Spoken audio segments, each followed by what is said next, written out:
Hi there.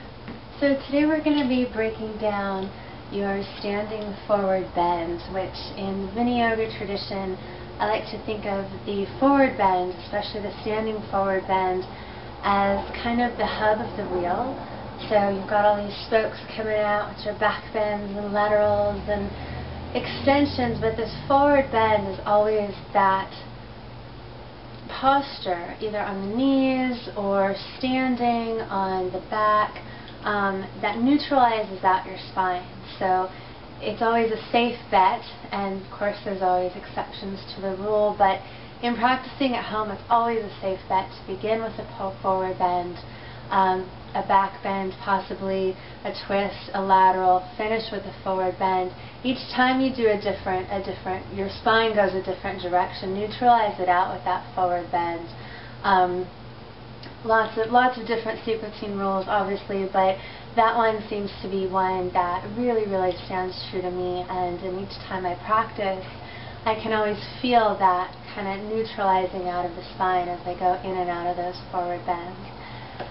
So today we'll do the standing forward bend, and especially with your breath, this is a great pose to work with. As you find your smooth, steady breath each time you practice, you're breathing in, imagining that air coming in through your collarbones, filling your rib cage, and softening the belly at the very end, as long as feeling extension in the spine on each inhale. So you're inhaling, imagining as if there was space coming between each vertebra in your spine. The crown of your head lifts up. As you exhale, maintaining that length after your inhale, just pull your belly in tight.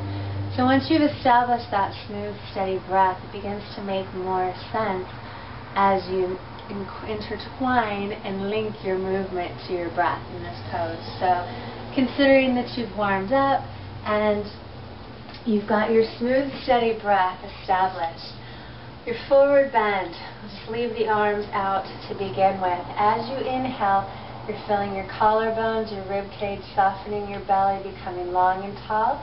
As you exhale, you're pulling that belly in tight. Breath facilitates the movement in your forward bend. You inhale, grow long and tall. As you exhale, bend at the waist as you begin to fold forward all the way down to where it's comfortable, dropping the head at the end.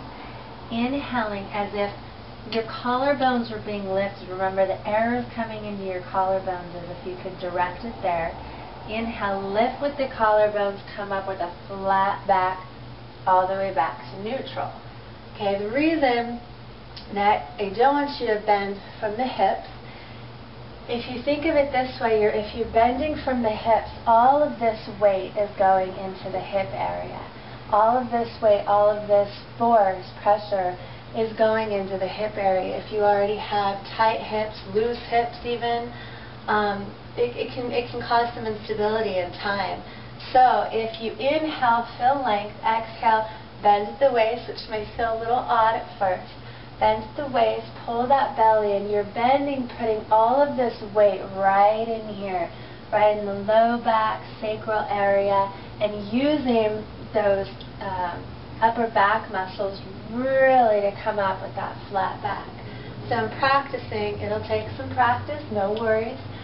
Just inhale, feel that length. As you exhale, pull your belly in, folding forward. Head drops at the very end. Inhale, come up, lift with the collarbones, flat back, all the way back to neutral. In and out, just like that.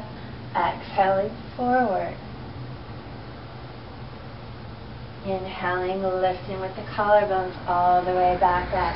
To release tension in the neck and shoulders, sweep your arms out to the sides if you like. You can go here, here, or all the way up. As you inhale, reach up. Exhale, pull that belly in, folding forward, head drops at the very end. Inhale, lift with the collarbones, come all the way back to standing. Again, inhaling, feeling length. Exhale, pull the belly in tight as you fold forward. Keeping that slow, controlled movement the whole time, in and out. A couple more times. Exhale, belly in, folding forward. Inhale, lifting with the collarbones all the way back up. So just a couple of things to think about when you are coming back up. A lot of times we'll tend to kind of, scoop up and come up. And again, try and come up with that flat back the whole entire time. It takes a lot of practice, a lot of strength actually, to maintain that movement and to maintain that flat back in and out of that pose. To build strength as well, sweeping the arms will open up the shoulders, loosen up the neck a little bit. But if you want to build strength, arms straight up, keeping the shoulders again away from the ears, no hunching, nothing like that. Keep the shoulder blades down and even squeeze them together. Inhale, feel length. Exhale, pull your belly, and now that weight, there's a little bit more weight, makes it more challenging. Same thing as you come up, still a flat back, all the way up. And again, the knees actually don't need to be super, super straight. If that's what feels good to you, if that's what's right for your body, then great, just don't lock the joints. Never ever lock your joints. Keep your knees soft. You can have a bend in the knees. You can take a block, which I don't have in front of me, but you can take a block. Raise the floor up so you're not hanging down. If your hands can't make it all the way down, just raise the floor up. And then in time, as you practice, you'll be able to get closer to the floor. You'll feel a release in the low back. You'll feel more strength in your low back, even your belly area. Using the breath to facilitate the movement, meaning to lead you in and out of the movement. Again, inhaling, feeling that length. Exhaling, pulling your belly in, folding forward. Facilitated by the breath. Inhale, come up with that flat back. Over and over in time, repetitively, builds and aids in reestablishing your neuromuscular patterning so that you have more strength, hopefully, in your belly, your core area, your low back area, and especially that sensitive sacral area for a lot of people, which is that triangular shaped movable bone right at the bottom near your tailbone. So if you have any questions, please let me know. This is a tricky pose, which doesn't always seem so tricky, but there's different ways of doing it, and as always, always honor your body.